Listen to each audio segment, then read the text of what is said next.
Hello and welcome to Fly Nubian Queen TV. I'm Stephanie Rivers. Welcome to the network for melanated women and men like you and like me.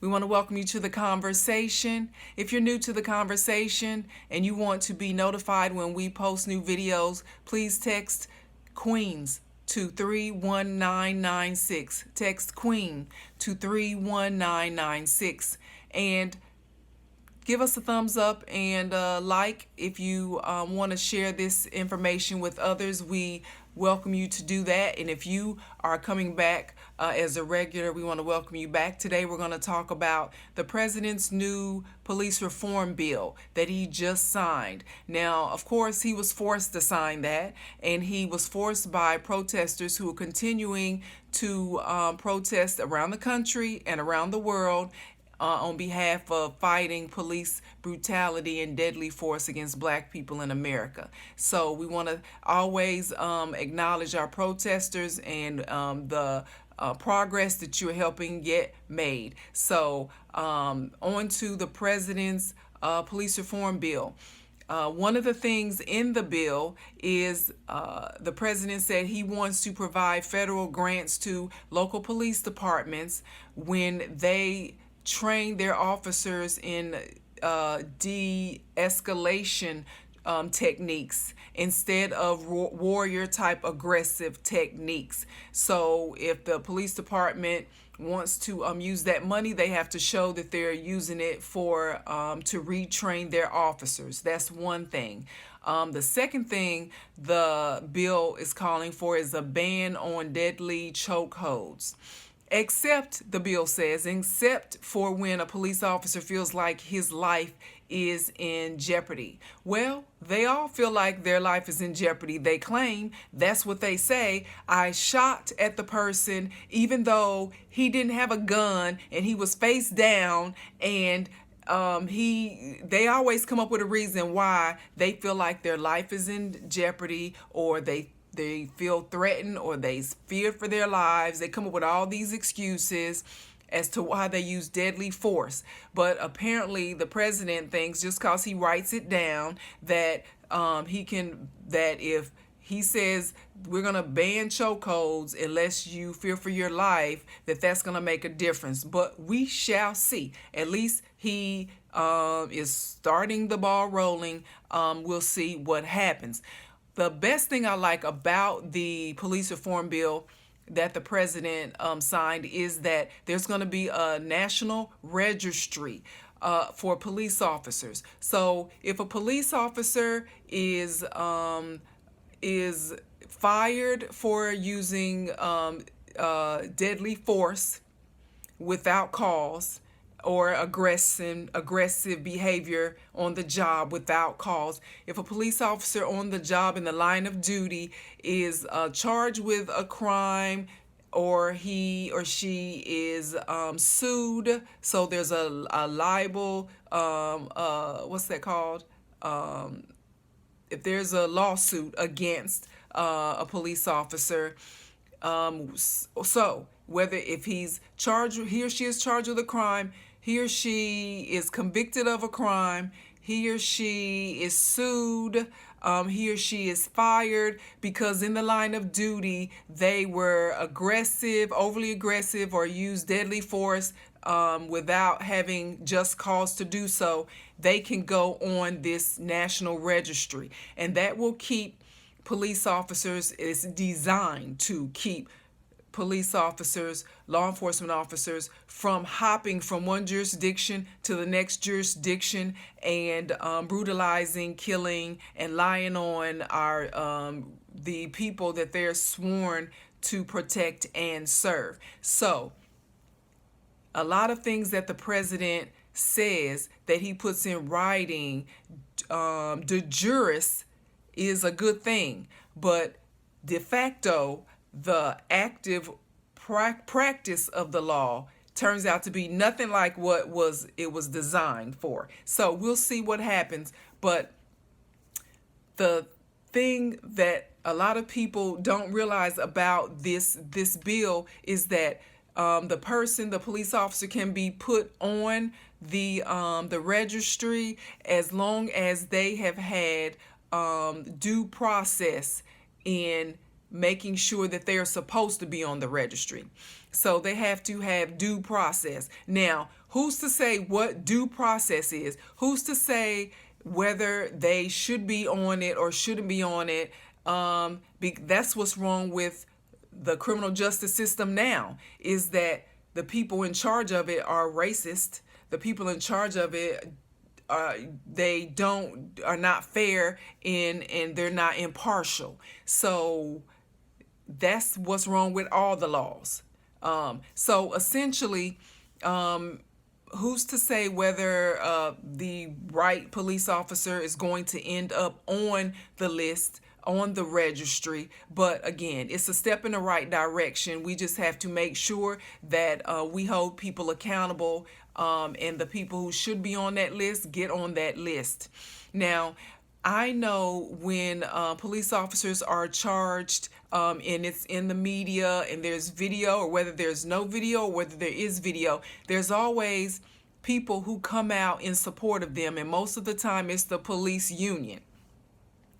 Now, I was doing my research trying to find out about the police reform bill, and I went to a place called the Marshall Project. The Marshall Project is like the NPR of police, police and law enforcement. They keep up with all the statistics concerning law enforcement in America.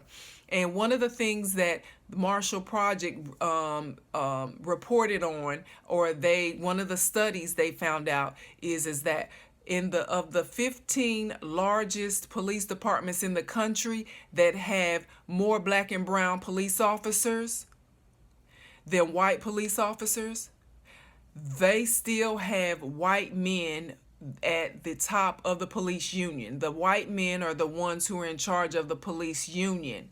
So even when those black and brown police officers are the majority of the police force, even when in those areas, those cities, the residents in those cities are black and brown, the head man in charge is still a white man.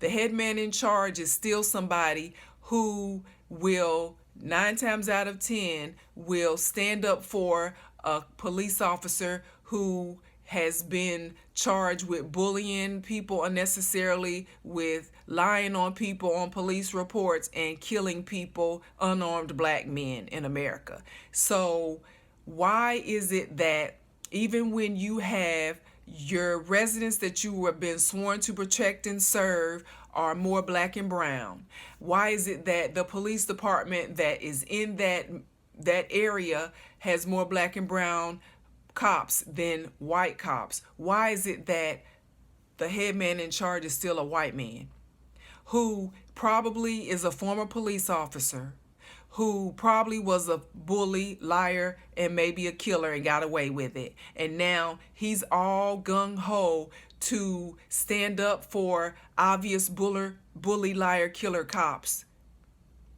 Why is that?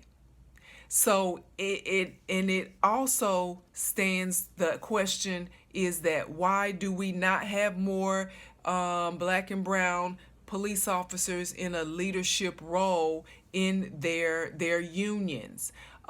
So the Marshall Project was asking these types of questions. So I urge you to go look up the Marshall Project and do your own research. But here's what I found when I was doing my research, is that when these white men who were over the local police unions, when you would ask them, when they were asked, why is it that you don't have a more diverse board, or you don't have a more diverse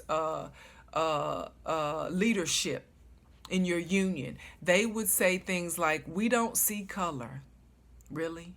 That was their response. We don't see color. And the black and brown police officers that we represent, they feel like we're doing a good job by them. They don't complain about anything. So yet, when you would ask one-on-one the police officers of color, the black and brown police officers, if they felt like police brutality was an issue in their department, over 70% of them said, yes, I feel like police brutality in my department is an issue. But when you would ask the white people, the white cops in that same department, do you think police brutality is an issue? They would say, no, we don't think there's an issue. Well, clearly something is wrong there. In fact, the police, there's the National Fraternal Order of Police. That's the national police union that's like the affiliated police union over the local unions.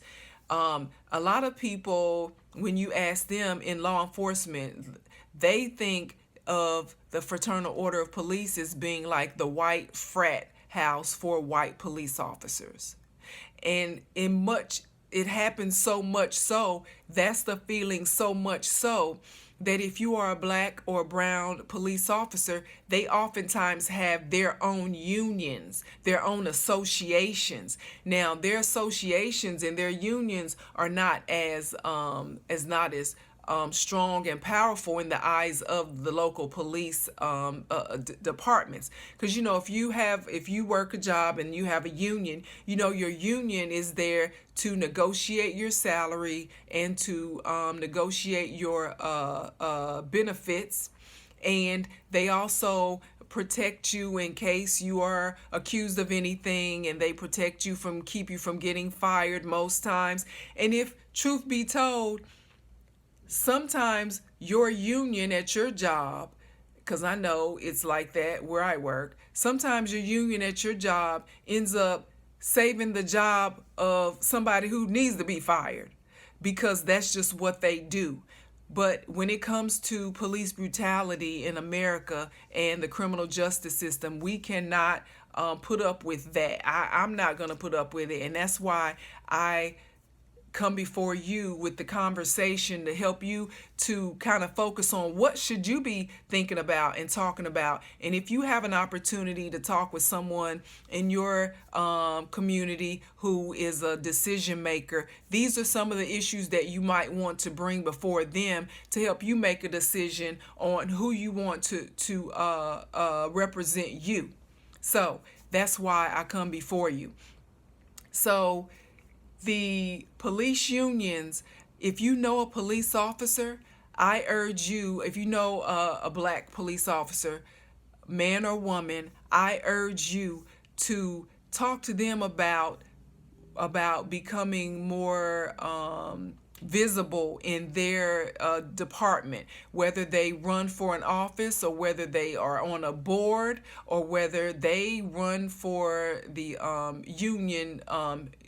If they want to be a leader in their union, they need to be visible, because the same issues that we are fighting for in these streets, the police officers, black and brown police officers, they know what's going on and they feel the way we feel, but they feel torn because they are police officers. Now, I would think they would be black first before they would be a police officer, but I don't know.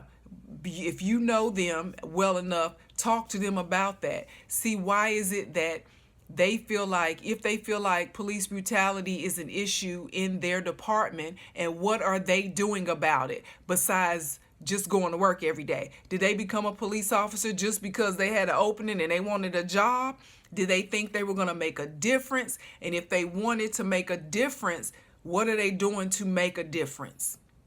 So that's it for now. I just wanted to let you know that there are some good points in the president's police reform bill, but there are some questions that still need to be answered, and I want you to ask those questions. So keep shining a light in the darkness, and we'll see you next time on Fly Nubian Queen TV. I'm Stephanie Rivers.